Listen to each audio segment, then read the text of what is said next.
What are you, crazy? That's lemming talk. Wrong channel. Hail Francisco, Emperor of Retro. Wrong channel. Well, all right, Gunny. We're going to listen to this episode of the Retro Rewind Podcast. Retro Systems Online. Reflux capacitor fluxing.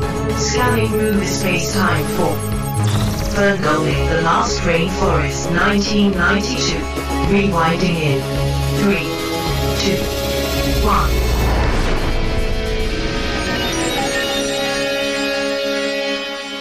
1. Welcome, Rewinders and new listeners, to the Retro Rewind Podcast, where we take a fresh look at movies and games from 15 or more years ago. I'm your captain of the pod, Francisco Ruiz, and I'm joined by your XO and mine, Paul, not really a fairy, PaulJPowers.com, Powers. Hey, Francisco, are we finally doing an anime episode where we review animated movies in May? Can you believe it? I know, because I think it comes out in June. It probably will. Fine. Point out the intricacies of our schedule. Man, I can't think of words. Anyway, along with Paul, for this discussion of the film FernGully, The Last Rainforest, we welcome, for the first time, Intel engineer, video game lover, and board game enthusiast, Brian Scott. Welcome, Brian. Heyo, how's it going? Going well. How about you? Doing fantastic. Thank you for having me today. Of course. It'll be fun. And in addition to Brian, we are glad to have back Chief Clergy of the Pod, Dustin Warford, who I hear is a big deal. Is that right? I'm known to be kind of a big deal. Yeah, okay, all right. Good. Glad we got clarification on that. But I cleared up my schedule so I could shell out some time for you guys. So thanks for having me back. We really appreciate that, Dustin. Thank you. We know your schedule is wall to wall, so to fit us in, we are very blessed by that. And now that you have a quick flyby of who we are, Paul, can you give us a quick overview of the production specs for FernGully, The Last Rainforest? All right, sure thing. Here we go. Avatar was released December 10th, 2009. This is rated PG-13. Oh. Yeah? So when I said FernGully, The Last Rainforest, how do you hear Avatar? Because it's like the white man invades the natural for, resources. It's the same movie, right? No, it's not. There was even a giant tree. All right. Let me go back. Let me try this again. All right. Dances with Wolves was October 19th. What? 1990. It's about the white man coming in, invading the natural land. No? Again, FernGully, The Last Rainforest, not Dances with Wolves. All right. All right. The Last Samurai was released November 22nd. That's even less like all this. No, it's the white man invading. He's not invading. Oh my gosh. Paul? All right. If you don't give me FernGully, The Last Rainforest, I'm going to have an aneurysm. So will you please give me that movie? Right. Oh, the animated movie. Yes! Oh, and not the sequels either. The first one. Not the sequel. Not the sequels. One. Oh, you saved yourself an aneurysm there. All right. Here we go. I feel good about this one. Okay. Pocahontas was released June 10th, 1995. Rated G. And it runs an hour and 21 minutes. Fine. We'll do Pocahontas. What the heck? Oh, you guys like Mel Gibson? Yeah, that was one of my likes too. Oh, you know what? I don't like colors, the wind. Well, you can't see color in the wind. What are you talking about? It's tragic. Okay, now, can you go to the FernGully, Last Rainforest? Fine. Let me rewind again. We got a time machine. Why not? All right. FernGully, The Last Rainforest. Finally. The video game? No! Oh, hold on. All right, FernGully, The Last Rainforest was released June 19th, 1992. It runs an hour and 16 minutes, but it feels as long as Dancing with Wolves. It's rated G, and it's directed by Bill Croyer, right? It was directed by, or it was written by Jim Cox and Diana Young, with lead stars being Samantha Mathis, Robin Williams, Jonathan Ward, Tim Curry, and the music was composed by Back to the Future Alan Silvestri. Dun, dun, dun. All right. You ready for the box office trivia? I mean, finally, now that we're at FernGully, The Last Rainforest, I am ready. Dustin and Brian, are you guys ready? Let's go for it. I'm in. Awesome. Anyone watching in chat and anyone watching on Ken's stream, but feel free to join in as well. Go for it, Paul. All right. FernGully, that's with a capital F and a capital G, The Last Rainforest, was made for about $24 million and earned only around $21 million at the box office. Not so great. Not everything can be saved. All right. Given this fact, how high in the box office do you think it ranks among the movies released theatrically in 1992? And since it was released in 92, we'll go for the top 92. Alrighty, that's quite the range. Dustin, let's start with you. Where would you say this movie fell in 1992 movies? 1992 with how much money did you say it pulled in again? About 21 million. I'm gonna say it came in at 25. 25. All right, Brian, what is your guess? Well, taking into consideration that a little movie also with Robin Williams in it called Aladdin came out the same year, let's say it's at 30. 30. All right. Then in chat, Ken guesses 59, his age. Bobo guesses 15. You're breaking. This is going to bite you in the butt. I bet you, Bobo. Are you sure you don't want to go with your tried and true 42? I'm giving you a chance now to change. Don't worry, Bobo. You're safe. All right, fine. Fine, Bobo. Then for me, I'm going to guess 42 and be all like, ha. Yeah, that's right. So, Paul, where did it actually end up in the box office? Okay, according to the-numbers.com, it came in at 63. Whoa, 63. Man. All right, well, then that gives Ken the win with 59. Good job, Ken. Wow. Well, you know what? Thank you for those factoids, Paul. And let's see if any of them factor into our memory mind meld or subsequent roundtable discussion, which we'll get into once Alice has located our target film. Alert. Target located. Spoilers incoming. Establishing analysis vector. Looking for adventure? Looking for fun? Red light. Looking for excitement? Then check out a place where humans exist only in fairy tales. Humans don't have tails. They have big bottoms that they wear with bad shorts. It's a magical place called FernGully. Rated G.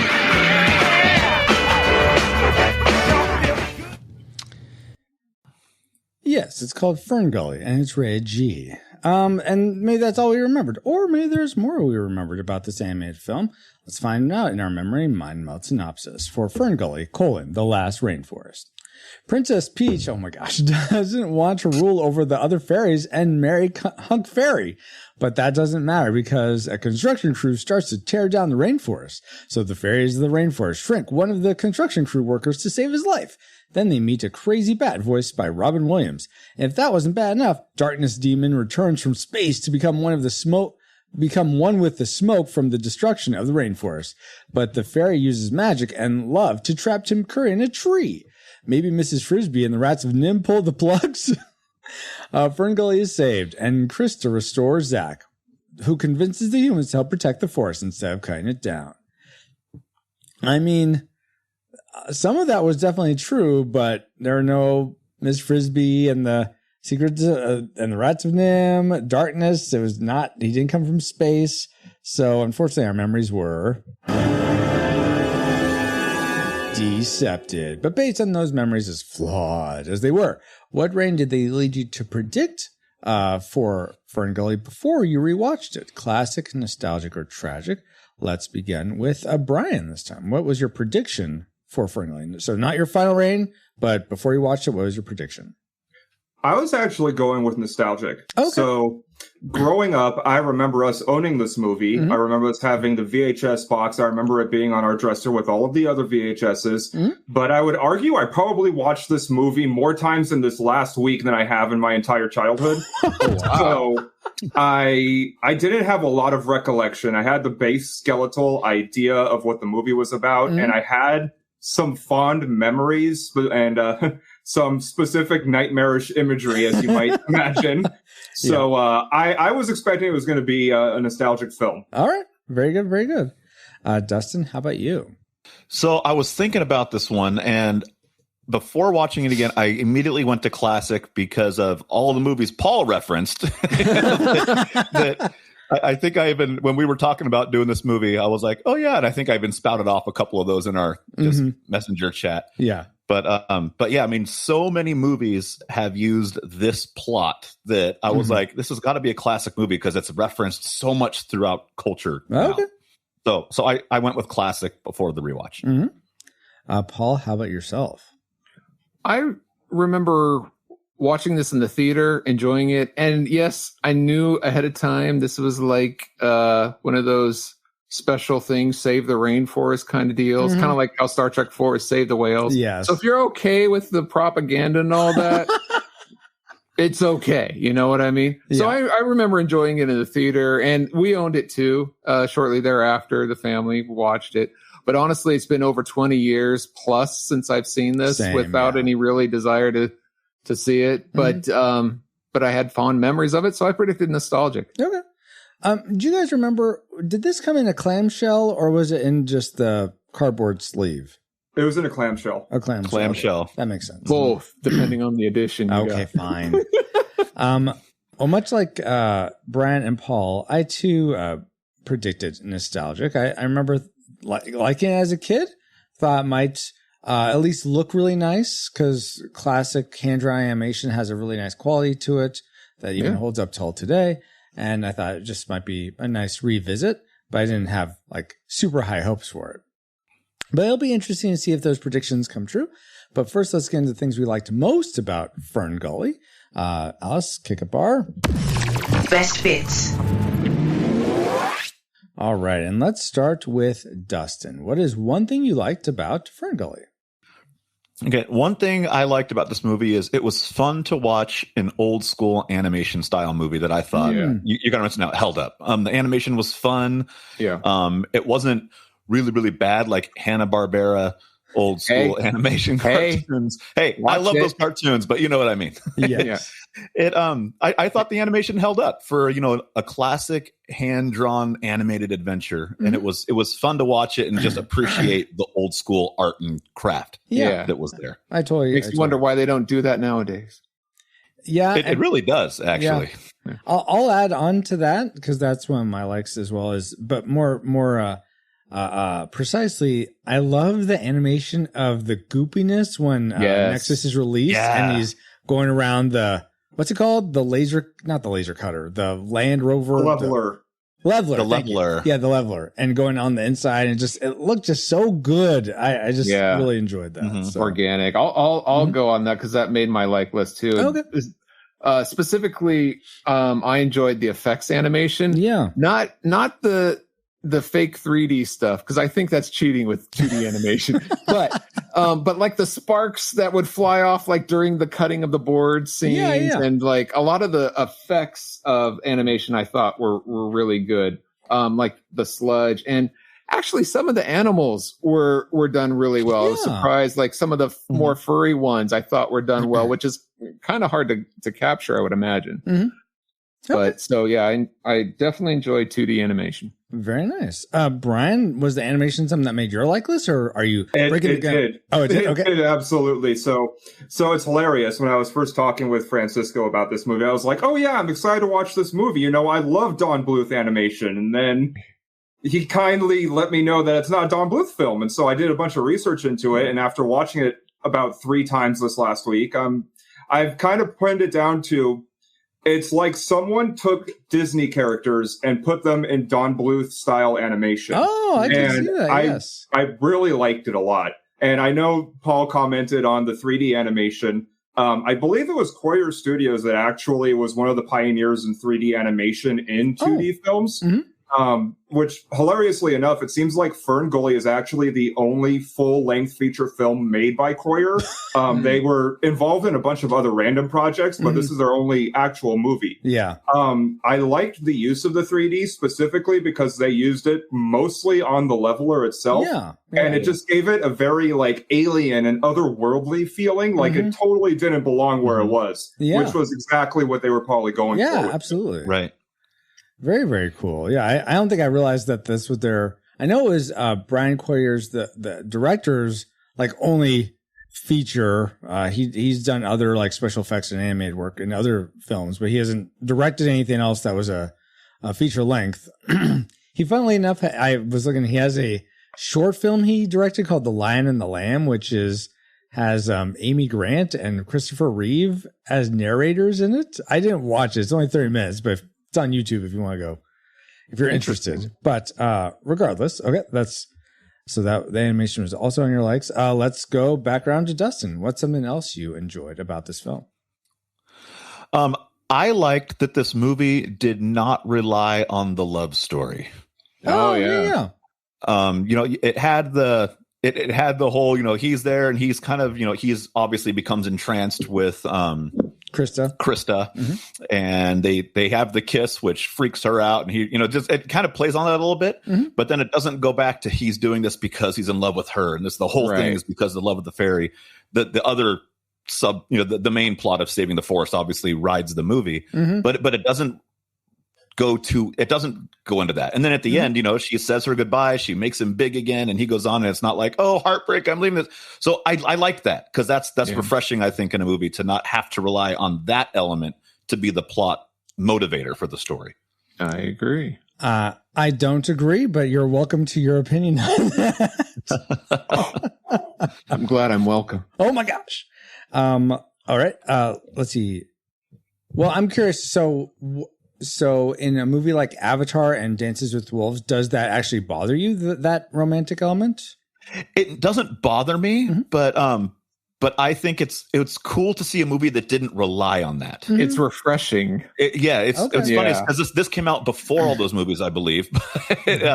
But it didn't have, because in Avatar, clearly he likes the Na'vi, but a big motivator of that is he falls in love with her. In Dances with Wolves, he becomes friends with the natives, but he falls in love with the girl. This, he becomes understanding of the culture of the Rainforest and FernGully, and he has feelings for her, but that doesn't drive his motivations. That's not why he's doing what he's doing. So it was refreshing to see a take on, hey, he really is understanding the heart of the people and not just the heart of one character in particular. Yeah, no, that's fair. That's fair. I guess for me, I don't know. I see what you're saying, because there's like the movie I always think of where I'm so glad there wasn't a romance. It was just platonic, was Pacific Rim. I thought that was great. Okay. Pacific Rim. It was. I'm just as a comparison. I'm trying to say, sometimes I agree. I'm in your camp, Dustin. But in FernGully, is not the case. I would have liked him to have stayed small and stayed with the fairies. Are they even compatible? They're both humanoid. Humanoid, but do they have all the right parts? I mean, Kirk seemed to be okay with all those aliens, so I'm sure I've been fine. I'm on board with Dustin. I really appreciated that they were able. I know. I'm sorry, Francisco. No, it's don't be sorry. Don't be sorry. This is welcome opinion. This is called the Retro Rewind Podcast, also known as Dogpile on Francisco. I appreciated that they were able to let go of the romance portion of the story so that Zach could end up becoming more responsible in his world instead of staying in their world. Yep, that's fair. I get that. And and I see it. It's not like it's out of nowhere, because I love the moment where he like dips his hands in the water and sees that it's oil, and he's realizing, oh crap, this is actually having an impact. It's not crap, it's oil, by the way. Did I say crap? Yeah. As in, oh my gosh, Paul, seriously. You know what I mean. Anyway, okay, so likes for Dustin. Brian, what's something else you liked? I mean, was it that there was no romance, or was it some more specific? What I liked was the portrayal of the bad guy Hexus. Obviously, Tim Curry did an awesome job at the voice. Very, gosh, I don't even know how to put it. He's just very sinister in a very suave type of way. Yeah. I like how they portray at the beginning when they're explaining Hexus. You know, they're going through a like cave murals explaining their history. And, you know, it has a relative history to real life. So what they're explaining is that Hexus showed up, it drove off the humans. They believe that the humans died. But what it's showing in the cave paintings is that it was actually a volcanic eruption, which is reflective in history to Mount Warning having had a volcanic eruption 23 million years ago. Oh, so it's like there's some kind of tie-ins from that. Like Hexus showed up from that event, basically. And just there were some things that were a little confusing about Hexus, but I thought also made it interesting, like how he had it seemed he had a very clear understanding of the human language and the technology that the fairies didn't seem to have. Maybe make you kind of wonder, was there some sort of relationship that he had with the humans that the fairies didn't understand at first? And of course, he was just a very threatening and genuinely intimidating villain. And of course, the stuff of nightmares in certain portions. Absolutely. Yeah. I was about to say, I think I haven't seen every Tim Curry Tim Curry movie, but I don't recall seeing quite the range in any other film. Like through his singing, through what he does with his voice alone is a huge range throughout this film, and that I was impressed by. Definitely. I really liked how when he first shows up, he's portrayed as just like pathetic. He just has this high pitched, low voice that slowly grows and grows and becomes monstrous over time. Yeah, exactly. Absolutely. Yeah. So I feel like that's a totally valid, like Brian, I may talk about a little bit later, but, awesome. So Tim Curry's performance, Paul, what really performed well for you about this movie? Sir Robin Williams. Wait, is he knighted? Was he knighted? No, but in my head he is. Oh my gosh. But no. Is this his greatest role? No. But I appreciate the humor that was brought to him by the character, especially Batty in this, that helped level it out. So I thought it was a welcome mix to the elements there. Well, I mean, that's a perfect segue into my final like before we get to Classmakers. And I was so swept up in the Batty rap. At first, when it first starts, I'm like, what? And then I'm like, oh, this is really great. I enjoyed it. The name is Batty. The logic is erratic. Potato in the jacket. Boys in the attic. I don't know. There's just something so cool. It's almost like if you've ever seen Mrs. Doubtfire and Ron Williams' character is doing this, like, all these dinosaur raps. I'm a raptor doing what I can, gonna eat everything until the appearance of man. So it does these different raps with these dinosaurs. And it just felt like that. And I just thought it was really well done, just way more polished than Mrs. Doubtfire. So I really enjoyed that. So right there with you on that, Paul. I look forward to intensely disagreeing with you guys on that one later. All right. Okay. Interesting. Bring it. Okay. But now, before we get into disagreements, I mean, we still may have some, but let's get into our classic makers. What was most agreeable about the movie to us individually? Brian, let's go with you this time. What was your classic maker, your favorite thing about FernGully, The Last Rainforest? So having watched it 3 times in a row now, back to back, basically, at first it got on my nerves, but I ended up loving the music. Actually. Oh, really? I wasn't big on the songs that were sang by characters, but I did like the score a lot, and I did like the songs that were being sang by non-characters. So, like, for example, one of my favorite tracks is the one that comes up towards the end of the movie after Zach replants the seed and it starts to grow. And, you know, of course, well enough, the title of the track is Genesis, and it's just a very comfortable set of music that I wouldn't mind having on my playlist. I get it. It's a Star Trek 3 reference. Yeah, that's it, Paul. That must be it. What was interesting was Alan Silvestri was doing this interesting thing where sometimes he was using heavy synth and then he would go to orchestra, and I liked it. It felt like, I'm not sure why he made the choices he made, but I enjoyed listening to it as well. So I'm right there with you, Brian. I can't wait to immensely disagree with you later.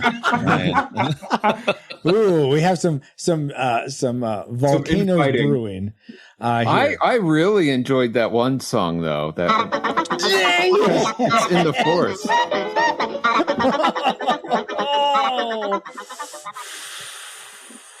Remember that one, Francisco? Yeah, I remember that one, Paul.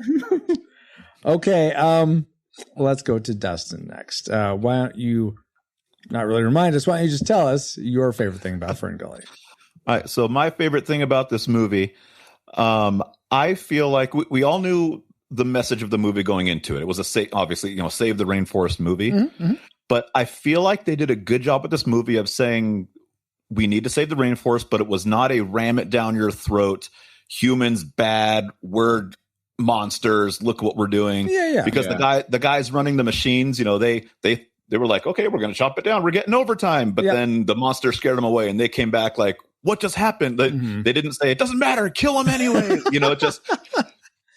Humans were not portrayed as monsters. They were portrayed as ignorant, like we don't know what we're doing. Right. But they were not the money grabbing, I don't care who lives there, we want this anyways people. So I for me, it was cool to see that message. Like, hey, here's the rainforest. Here's what's important.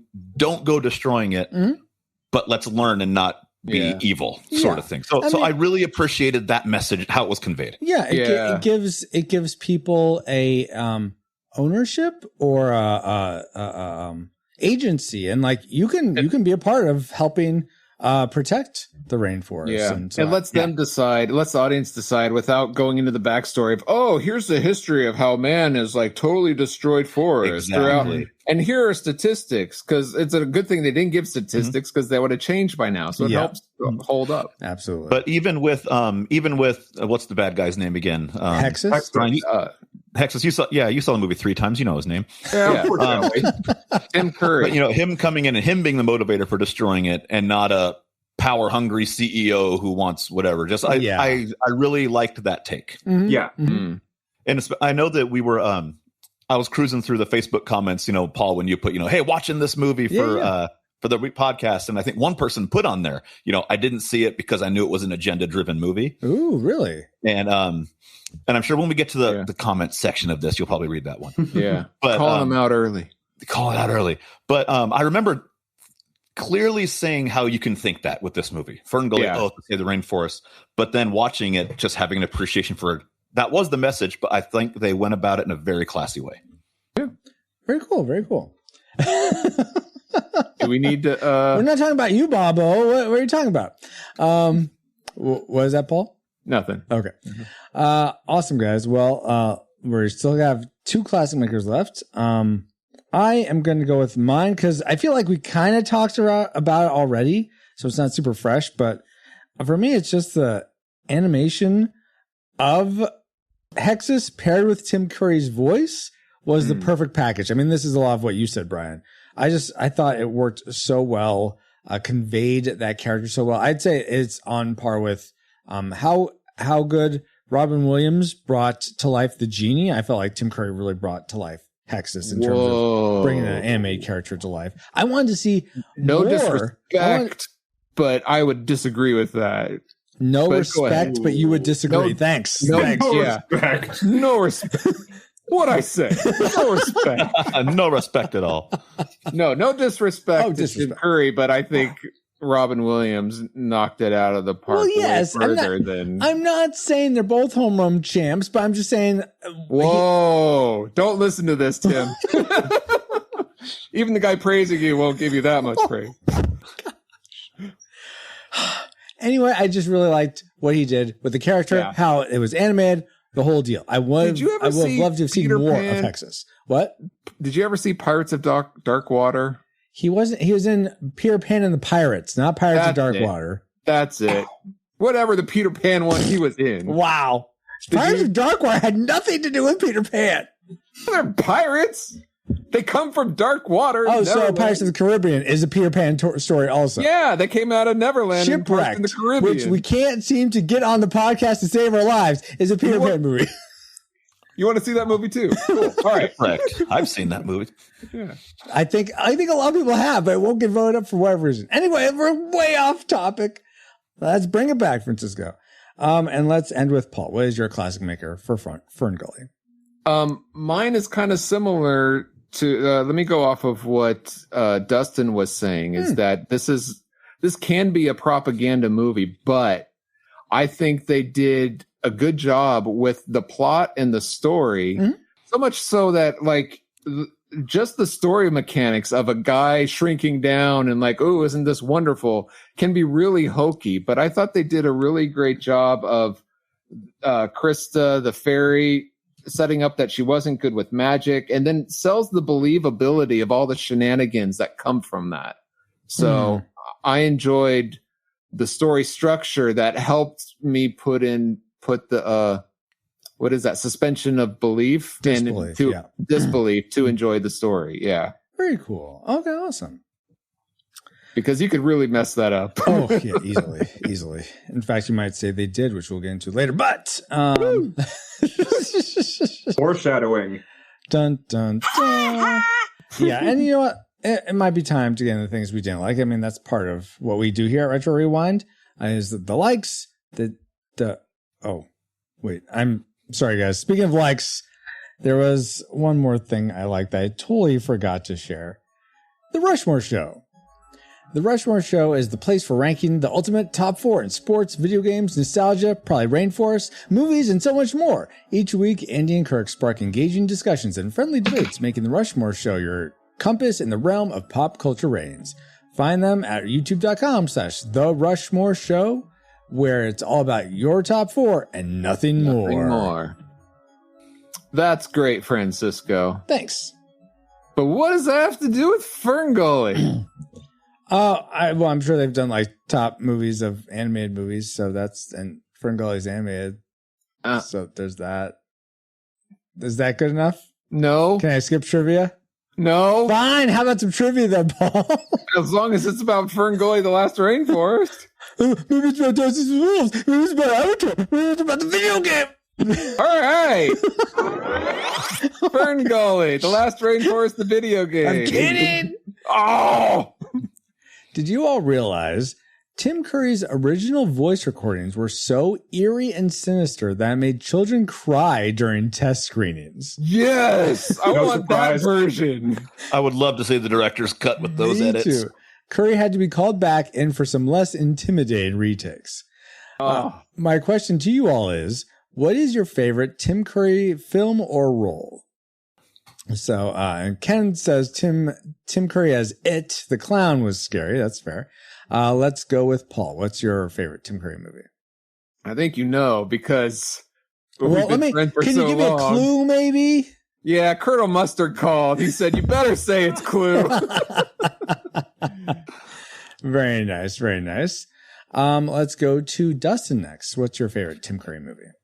That is also my favorite Tim Curry movie. Oh, Clue I love Clue. Wow. Absolutely love Clue. That's awesome. I think it's a lost film that not that many people have seen, or at least we say, have you seen Clue? Oh, we haven't. And then you watch it, and there's so many quick one-liner, the flybys, and Tim Curry is genius in that movie. 1 + 2 + 2 + 1. Exactly. And Brian, how about you? Do you have a favorite Tim Curry movie? I've seen plenty of movies that have Tim Curry in it. A lot of them I could not remember off the top of my head until I started doing research. So honestly, because it's been ingrained in this last week, it probably has to be FernGully. Oh, nice. Totally fair. Wow. Let's see. Ken says he's seen Clue, but can't remember it. What? Oh my gosh. I don't think he's seen it. Geek to Motion says either Clue or Three Musketeers. He's great as Cardinal. Yeah, he's a good Cardinal. The Hunt for October. I mean, I know he's in that, Dale, but okay, that's fair. That's your Might favorite. as well set a Home Alone 2. Gosh. No, okay. So what about you, Francisco? Oh, for me, I mean, Clue is really high up there. What? I mean, I think Clue is probably Clue is it. I'll say my honorable mention though is him in Legend. I think he's great as Darkness in Legend. So I didn't like Rocky Horror Picture Show, Kennethan. I've seen it one time. I don't ever feel like I need to see it again. So I don't think you need to see it the first time. Well, all right. Great trivia, Francisco. I agree. Thank you, Paul. Now that we've all had some trivial fun, let's find out what memories you, our rad rewinders, had about FernGully, the last rainforest. Indeed. All right. Kennethan starts us off by saying, pretty sure I watched this and yet don't remember it. FernGully Clue? What movies do you remember, Ken? No, just kidding. IMDb didn't help me jog any memories. It must be tragic, or maybe it's an adult, or maybe as an adult, it wasn't for me. At this point in time, I had 3 kids, ages 4, 3, and 1. I think I had this on VHS still. Okay, wow. Okay. Do you have hookups for your VHS? I mean, anyway, Wardale White says Robin Williams going batty, Tone Loc having a primal need, Tim Curry falling in toxic love, and Elton John singing something about other world or some other world. These things are what I remember, and a fairy that almost became a new fire star. But I left that dream alone. That dream may not have been worth keeping, but this movie was quite the classic. Is that part of the song at the end? The dream may not be worth keeping. Is that what he's referencing there? Mr. Music Classic Maker, do you remember that line?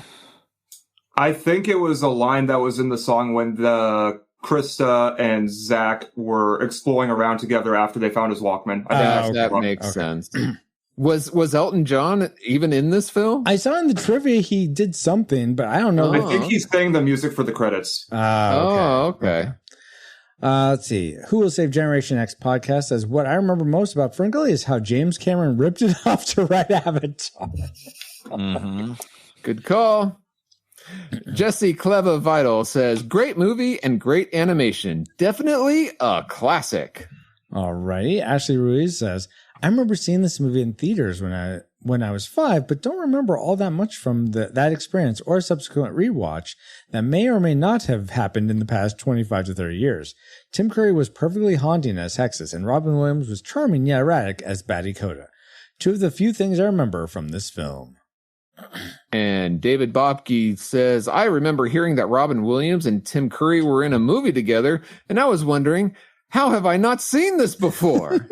And then I remembered it was FernGully. And I had no interest in watching it because I didn't want to, quote, save the rainforest agenda down my throat. Shoved down his throat. All right. He goes on to say, maybe I should have enjoyed it if I had given it a shot. Maybe I would have enjoyed it if I had given it a shot, he says. And he continues, but I wonder, what didn't you guys enjoy about the movie? Great point, Bobo. Well, let's discuss that and get into things we didn't like about FernGully, The Last Rainforest. Worst woos. And how about Dustin? Why don't you kick us off? Okay, maybe this is just me. Thank you. Francisco would like to do that to me every time I beat him in his board game. Anyways, how dare you bring that into this? 9-0. Anyways, we maybe this is just me, but I felt like there were many scenes where the dialogue and facial expressions of the characters were kind of clunky with weird delays. Just like one person would say, we should do this. Yeah, okay. It seemed like the timing was off with the the way the conversation was flowing. So to me, it made it feel like the conversation was forced. It wasn't naturally flowing between the characters. And that was more so in the beginning of the movie than it was middle and end. Oh, okay. Interesting. But it was enough for me to write that down in my notes. Like, what is happening right now? The way they're talking to each other. Yeah. You know what? Similarly, I didn't have that same issue, but in terms of like right at the beginning of the movie, something that you're already going sideways on me movie. So Maggie is telling Krista about the is essentially catching up the audience with the exposition of what's been going on. And so Krista though leaves Maggie apparently only to see the landscape and Maggie's wanting her to come back. No, don't go. And then Krista comes back, and then Maggie's not interested in anything. Just like, oh, well, I guess I'll talk to you a little bit. But no. Well, why would you talk to somebody who's ignoring you and runs out on you? Well, if it's so important for her to be there, she should be glad she's back. Yeah, I don't know. Right. I've been there. Been there, done that. I've been on both sides. I get it. So yeah, I guess my biggest complaint then would be a little bit of pauses, but to me it just made it feel like a lot of the opening half or so of the movie, or opening third, whatever you want to call it, was very forced dialogue. Okay. Do you remember a specific line at all that you felt was really forced? Not off the top of my head. Okay. But I do think a lot of it was between Krista and Zach. Christian Slater. Oh, Zach. Okay. Yeah. No. Well, some with Christian Slater as well, because I think his lines.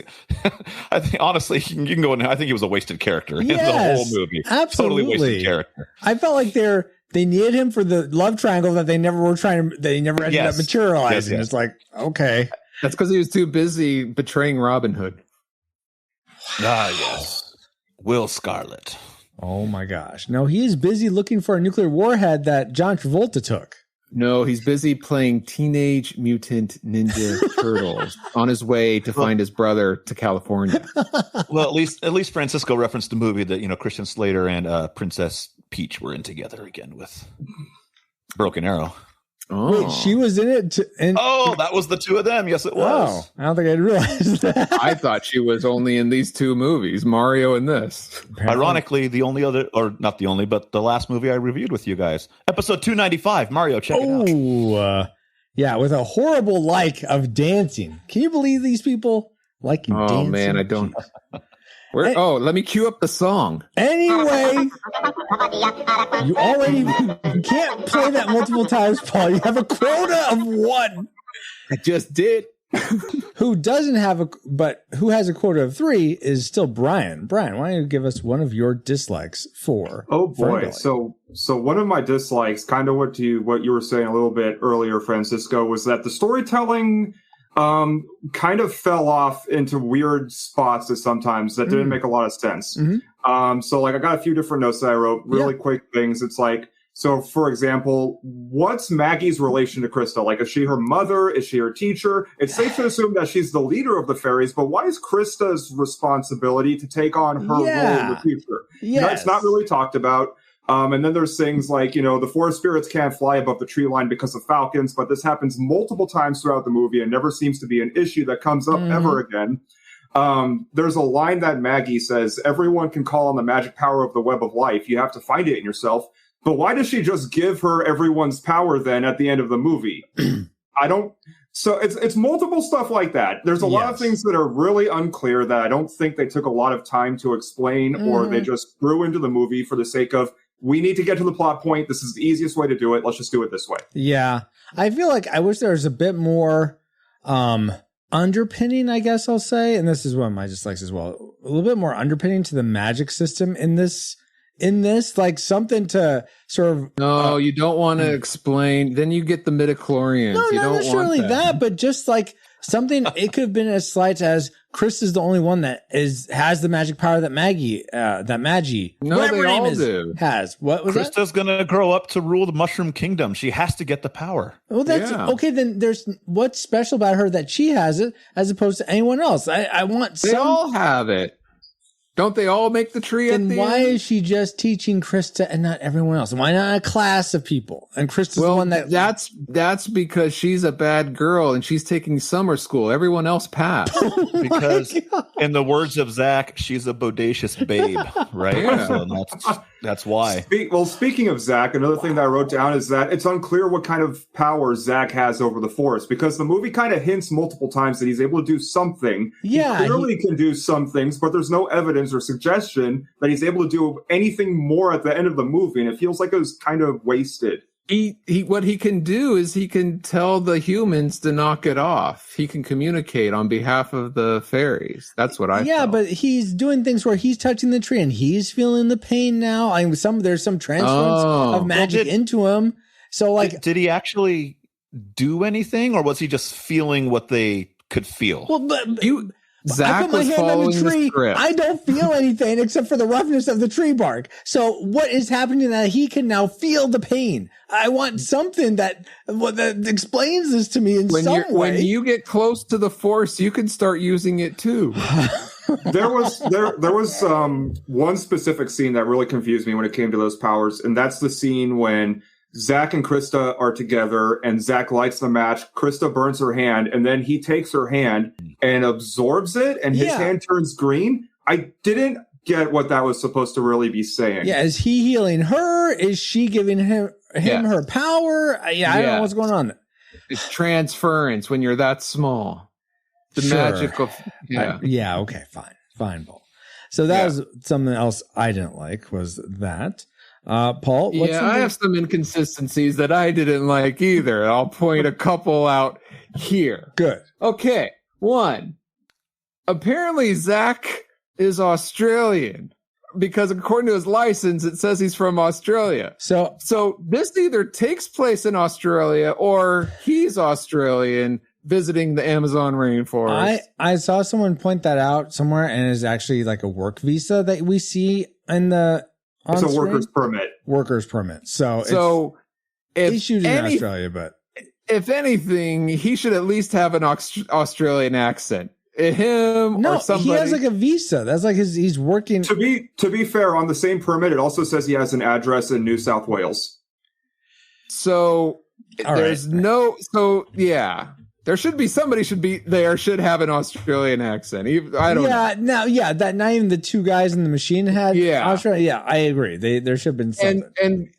And going off what Brian said on the first half about Hexus knowing too much, how does he know about double shifts and breaks, like taking breaks and all this, like this extra human knowledge? If he has that much knowledge, he should be turning the machine around and heading back to a factory where he can be constantly feeding off smoke and stuff, not just stuck out in the middle of a rainforest. You'll learn a lot when you're stuck inside of a tree for thousands of years. Well, it doesn't add up. I mean, he was blinded by rage and hatred for the FernGully. That's what I was going to say. As soon as he got rid of FernGully, he is going to hightail it back to the city. I bet you anything.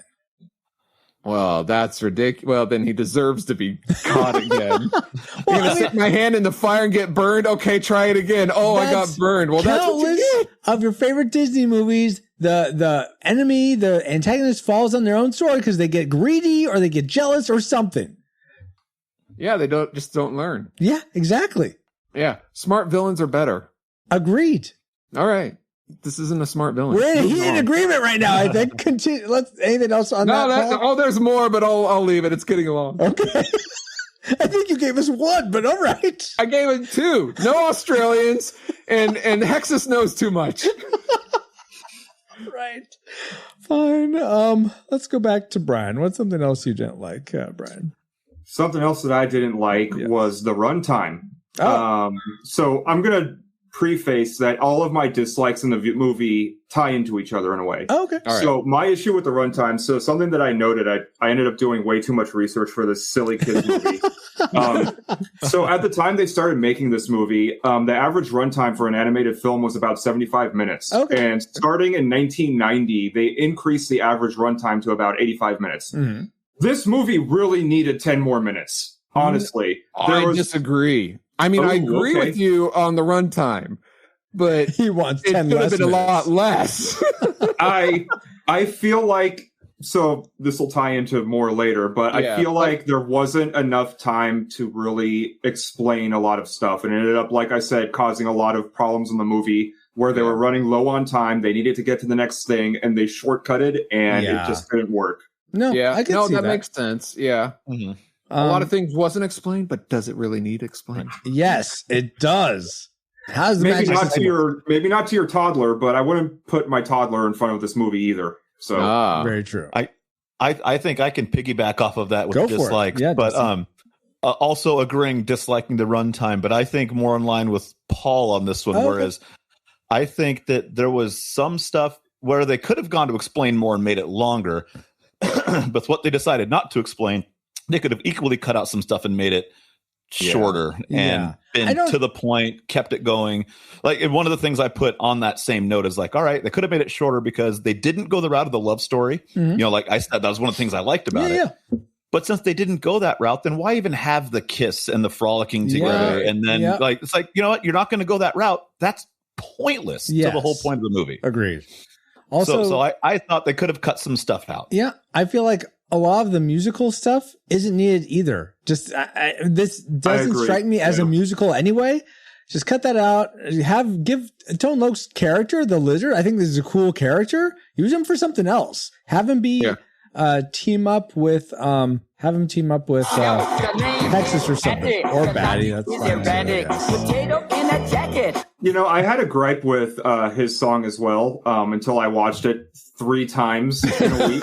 And then I kind of like, you know, trying to get some like understanding. And it's like, okay, the scenes that are immediately following it, it's kind of used to really establish Zach in his situation and help him understand, oh, I am only 3 inches tall now. Yeah, but I don't know if you need a whole song for that. I'm trying to give it the benefit of the doubt. I'm not accusing it. That's fair. All right, let's go to Paul for one more dislike before we get into our tragic makers. Go for it, Paul. All right. I know I said I like the animation, or at least some of it, but my goodness, it's certainly not one of the things that I like most, because some of this animation is just horrible. Now, sorry, Disney sets the bar. Can I give an example of this horrible animation? Yeah. I have a few. Let's see if you one that comes to mind that I even, as soon as I saw it again, I'm like, oh yeah, I remember as a kid, I thought that looked weird. So Krista's doing some magic thing, and she just makes this smirk, and her lips get all red and puffy and like look like there's blood on her mouth. It's always looked, and they do it twice. They reuse those cells twice, so you see it twice. Is that one of them? No, but that's fair.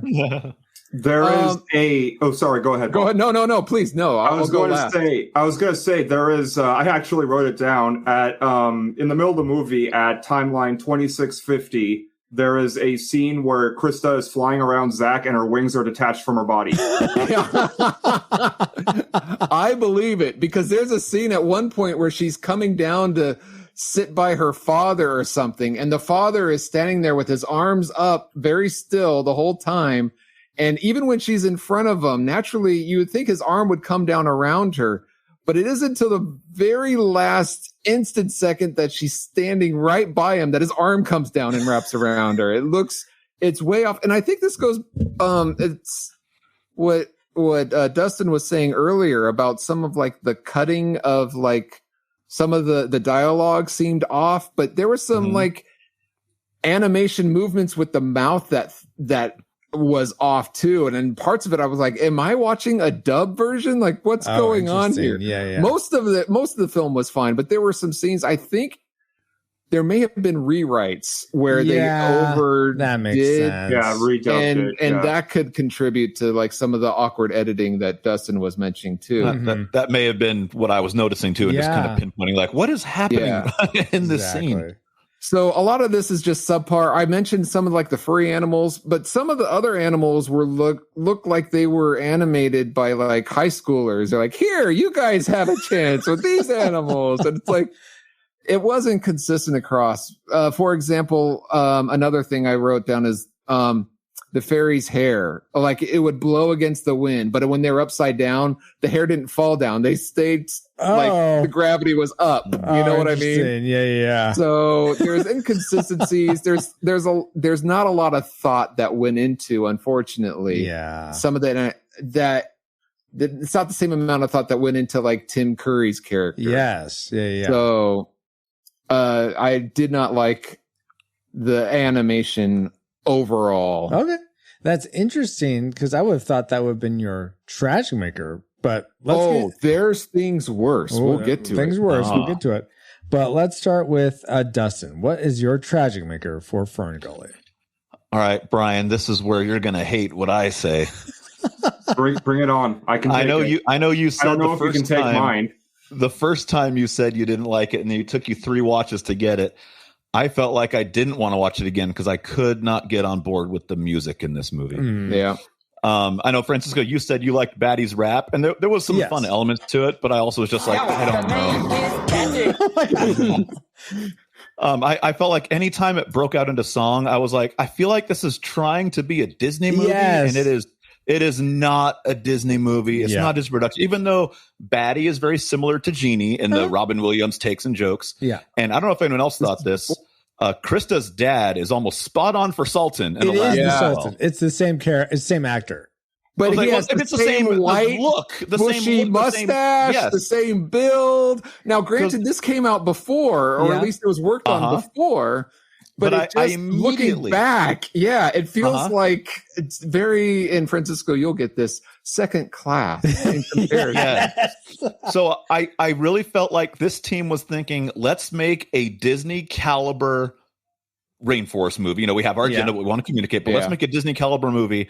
And they missed the mark. And I think they missed it with the songs big time. Really, you know what? They missed it by about $20 million. Yeah, no kidding. And an hour and 15 minutes because I completely agree, Dustin. The music was my tragic maker as well. I couldn't get on board. I lost count of how many different styles of music that this movie had. And that may work well, like as a mixtape kind of a thing, but a lot of it was just, it didn't blend well. Like, for example, the scene where Zach gets shrunk down and he goes onto a leaf and he starts like air surfing down. In less than 30 seconds, you have 3 different styles of music in that short time period. And then they overlap and they don't overlap well. I'm going, what is going on here with this beat here? And then I find out 45 seconds later, oh, it's another song introduced by Tone Loc that had nothing to do with the instrumental music going on at the same time, along with the introduction of the electric guitar, trying to be quote unquote cool. It's just a lot of it did not fit well, and it was frustrating. It was like, why am I watching this? I'll give you the benefit of the doubt on that. So in my very original notes that I wrote for this movie, I was really sour watching it. And I ended up writing around that scene where Tim Curry starts singing. I wrote, there doesn't seem to be a lot of restraint in the music. Yes. Mm-hmm. Yes. I think there would be someone who disagrees with you, Paul. Probably Land of 1,000 Dances would disagree with you. They'd probably say, na na na na na na na na na na na na. Well, I think Alan Silvestri would disagree with me too, and I was sorely disappointed when I found out he was involved because hey, I expect better from you, Mr. Silvestri. Well, I mean, it's not like Basil Polidoris did this score. Then it'd be fantastic, but hey, John Billiams could have done better. All right. Let's enough. We're doing so many deep cuts in this one. Okay, let's go to Brian next. What was your tragic maker for FernGully? I don't know if you guys are ready for this one. I don't know if you are. Let me strap in. I'm ready. It was Batty. Yeah. Come on. It was Batty. What do you like about Batty? He was on my dislike list as well. Oh my gosh, Dustin. So I ended up writing more notes about this than literally anything else. Yes, bring it. So my very first note I wrote that I watched this movie and he showed up on screen was as obnoxious as I thought he'd be. So I did a little bit of research, and I would argue to an extent, Batty literally almost tanked this movie. Really? So, originally, Robin Williams was only supposed to have 8 minutes of screen time as Batty. Mm-hmm. They liked his improv humor so much that they tripled the amount of screen time that Batty had. Mm-hmm. And that took away from anything that could have gone to like Maggie or Pips, the Bug Gang, Krista's father, any character that I would have been more interested in than listening to Batty sing the Batty rap. Oh, come on. So it's and like on top of that, I don't know if you guys knew anything about like the backstory of this movie, but Robin Williams actually signed onto it before he signed on to Aladdin. Yeah. Right. And they were asking him to be removed from FernGully so that he could focus on Aladdin. He said no.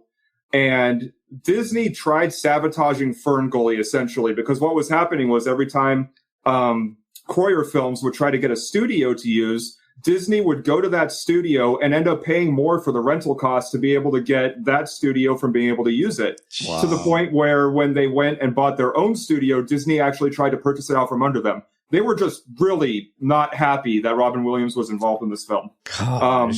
But, I mean, beyond that, I just didn't like him as a character. I thought he was underdeveloped. I thought there were too many problems that I didn't like about him. I didn't like the baddie rap. Honestly, I can understand the appeal of it, but like listening to the lyrics of it, it's like it feels super inappropriate to have a child listen to a song like it. It's really dark. It's a really dark with piece the of music. vivisection and all that. Yeah, that is pretty dark, all the experimentation and cutting and stuff, and there's I hate life. Right. I hate how he suddenly goes from hating Zach to suddenly being okay with Zach with no explanation whatsoever aside from Zach saying, yeah. It is unreasonably quick, because what ends up happening is when Zach is talking to him, there's a scene that comes up, first off, where Batty says, nobody cares about me, because a bunch of the fairies walk by him when he's trying to explain, oh, I'm okay, or whatever. When that's totally misproven throughout the entirety of the movie, because people are paying attention to Batty all the time. And then Zach is like, yeah, right. And Zach says, oh, I like you, Batty. And then Batty immediately soon after makes a personal attack against him, yada, yada. Future comes by. Zach says something along the lines of saying that Batty was right. And then suddenly Batty likes him. Suddenly everything's cool. Everything's cool between him and Zach. And he says, hey, Brian, if you tell me I'm right, we're cool. In Batty's defense, he couldn't think straight the whole movie. I that wish is a good defense. With Batty, I wish they had leaned into more of the antenna thing. Like maybe that's how they find out how that Hexus is coming, or there's more to it than just a gimmick. It felt like it was just a reason to give Robin Williams extra material to do or something. Yeah, exactly. Like I said, they liked his improv so much they wanted to just use a ton of it. And I'll end my rant on this last note that I had, and it's that at the very last scene, when Batty is found by Zach and picks him up, I thought it could have been a really good, heartfelt scene, right? A scene where Zach is full human size, he can treat Batty with respect, and Batty can understand, okay, regular human, he's okay. But you know what happens? None of that. Of course not. Of course that doesn't happen, because instead, Batty just yells, "I've shrunk!" and then he flies away.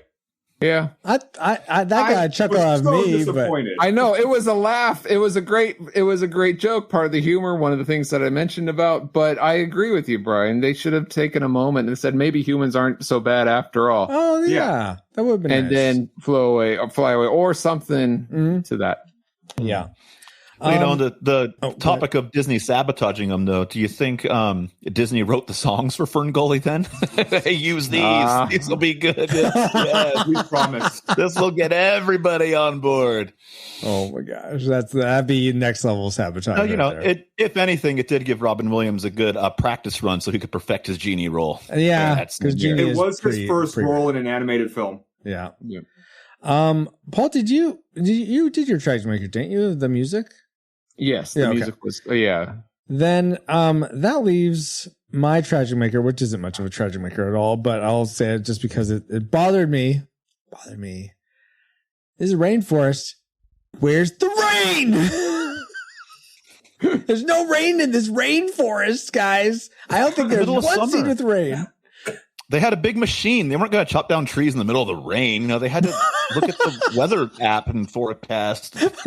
Francisco, I did not want to wait more time than an hour and 15 minutes for rain. They could have just had rain throughout the whole thing. That's fine. It's a rainforest. Yeah. So I get that that's the effects for that would be way more. And I mean, I know you could sort of fake it with just like lines going on or whatever. Right. But still, it would be nice to have that at least a little bit, it being a rainforest and all. Right. But I thought that was just ridiculous. But now that we've entered all our trajectories into the firing computer, Alice, you have a firing solution for us.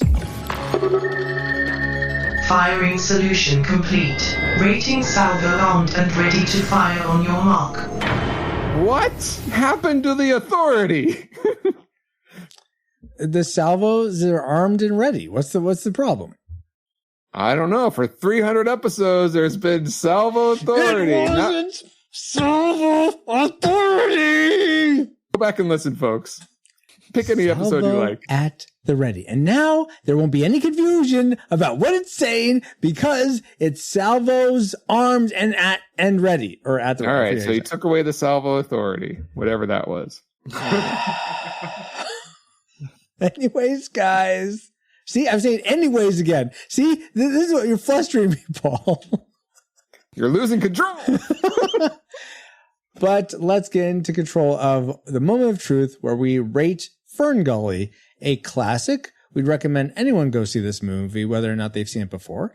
A nostalgic, it's worth watching if you like watched it as a kid. Yeah, watch it again as an adult. You'll have a fun time with it. But if you've never seen it before, watch something else. Maybe watch Aladdin.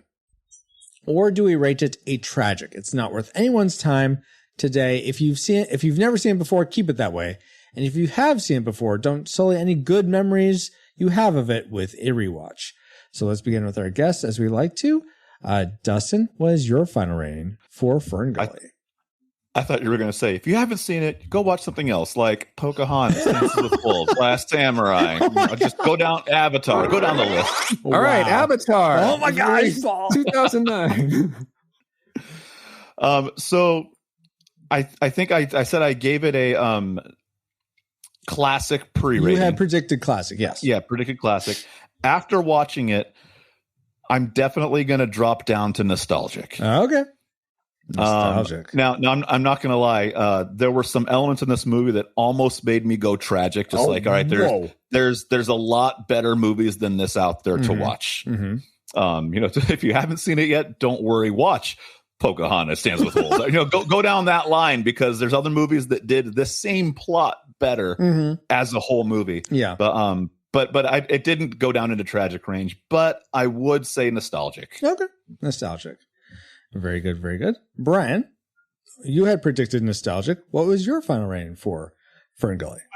I'm pretty much in agreement with Dustin. It's nostalgic, very closely bordering on tragic. Okay.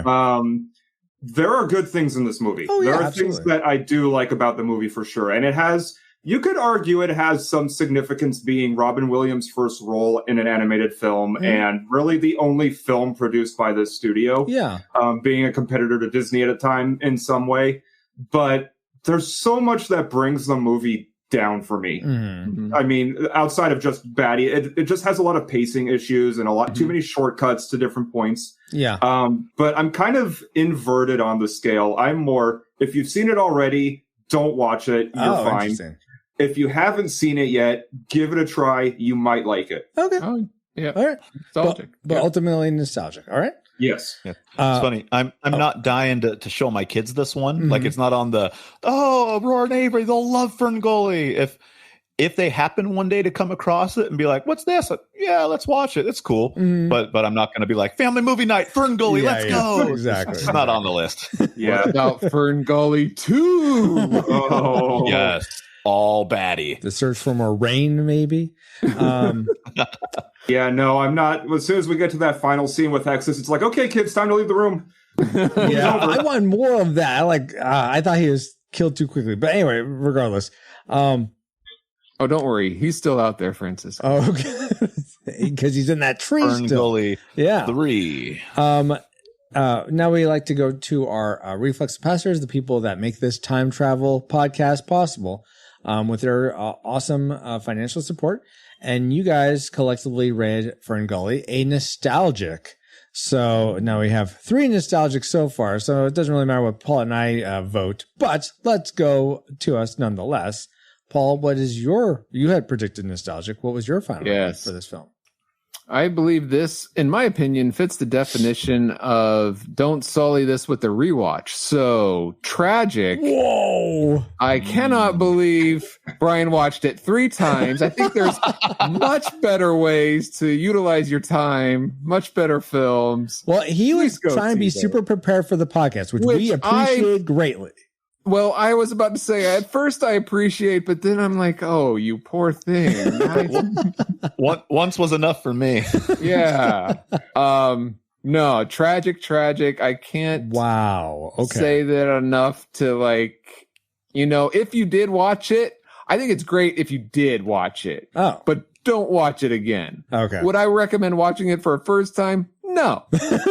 I think you benefit from watching it once back before we knew better. Now we know better and we have better movies. So move along. So of all the ones you listed, Paul, what one would you recommend as the one to go see? Well, there was instead? only one of those that was animated, and that was Avatar.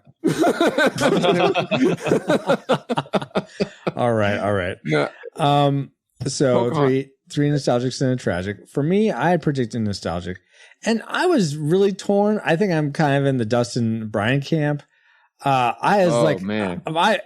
a lot that I could very easily have made this a tragic, but it was enough fun. It was enough stuff that I liked that I'd rate it nostalgic. It's just like, yeah, this is fine. I won't really see it again ever. I'm glad I saw it again as an adult, though, to just have a good sort of honest assessment of it. And if you saw it as a kid, you might like seeing it again. It might be a fun refresh or a travel down memory lane. But yeah, it's certainly not one of those like, oh, let me go out and rent it. So according to the Retro Rewind podcast, we rate FernGully: The Last Rainforest a disputed nostalgic film. We'd recommend, again, like I just said, if you've seen it before, yeah, it's not going to be the worst use of your time to watch again. But if you've never seen it, go watch Avatar or The Last Hauntus or something. Cricket. Fine. But now it's time to get back to our own time. Good old 20XX. 20XX? Calm sat online, awaiting incoming transmissions.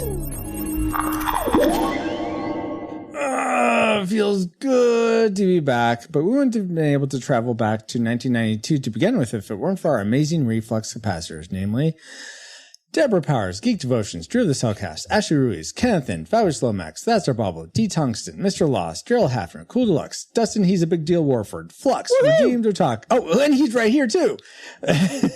Redeemed Otaku.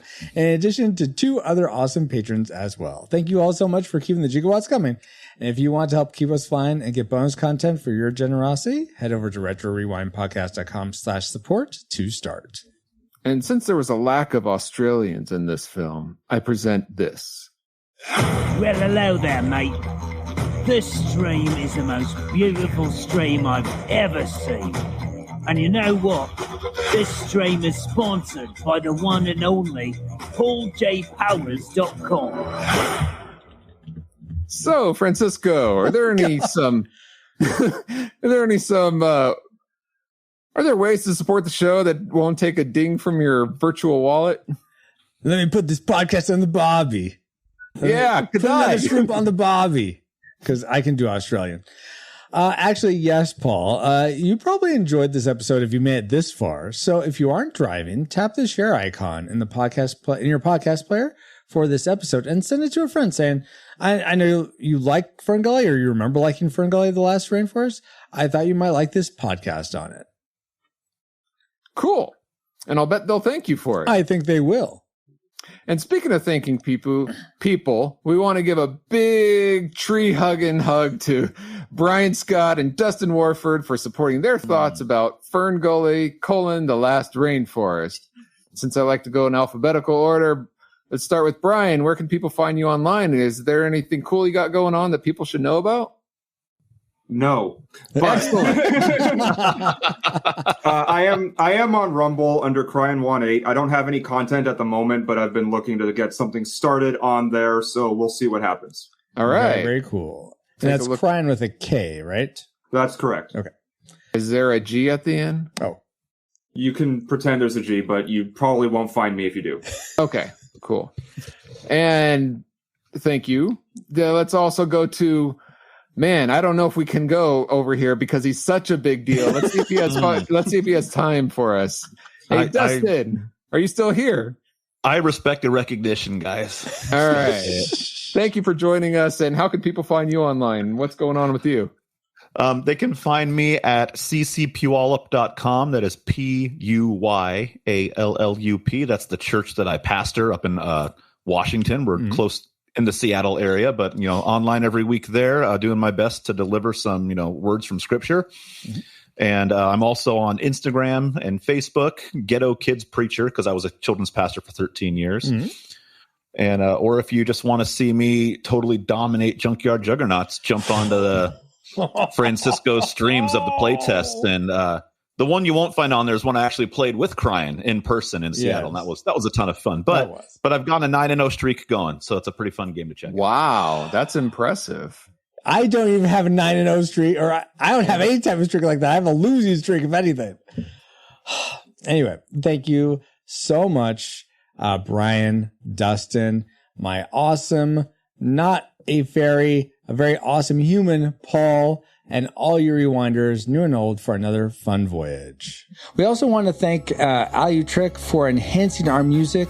Find him at alutrick.bandcamp.com or youtube.com/@Alutrick. That's spelled ALLOOUTRICK, then the number 8266 for the YouTube. So thank you so much to him. You can find me, PaulJPowers.com, at PaulJPowers.com. And you can find me on our Discord for show announcements or just to say hi. Join us there at RetroRewindPodcast.com/Discord. And like Dustin alluded to, if you want to find out more about the board game I'm designing called Junkyard Juggernauts, head over to junkyardjuggernauts.com. This podcast is a proud member of Culture Box, a curated collection of podcasts, videos, and articles that will provide you a balanced meal of content. You will find culture celebrated for its past and future, satirized for its extremes, explored in study, and created anew in story. Point your web browser to culturebox.media. And as Hexus just said, we are now part of the Culture Box Media Network. Find all the shows unpacking truth through story, comedy, and geekery at culturebox.media. Thank you, EXO, and thank you all for listening. We pray you are more joyful today than when you first hit play. But like a Pokemon, we gotta catch you all for I am Iron Man, our next adventure on the Retro Rewind Podcast. Say Sling Blade for a second. Retro Rewind mission complete. Proceed to base to await next mission. Iron Man.